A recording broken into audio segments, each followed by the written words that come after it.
సంస్థాపనార్థాయ సంభవామి యుగే యుగే. అందరికీ నమస్కారం.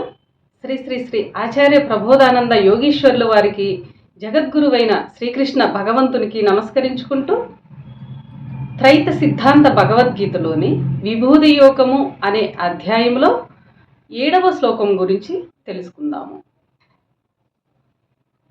ఏతాం విభూతిం యోగం చ మమ యో వేత్తి తత్వతః సోవికమ్మేన యోగేన యుజ్యతే నాత్ర సంశయః.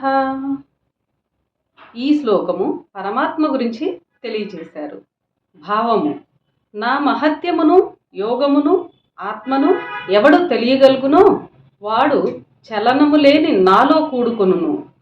దీని యందు అనుమానము లేదు. వివరము: పరమాత్మ యొక్క గొప్పతనం ఏమిటో, ఆయన మహత్యమేమిటో, ఆయనను పొందుటకున్న యోగములు ఏమిటో, ఆయనను పొందుటకు మార్గమై ఆధారమై ఉన్న ఆత్మ ఏమిటో తెలుసుకొనిన వాడు చలనము లేని, మార్పు లేని పరమాత్మను పొందగలడు.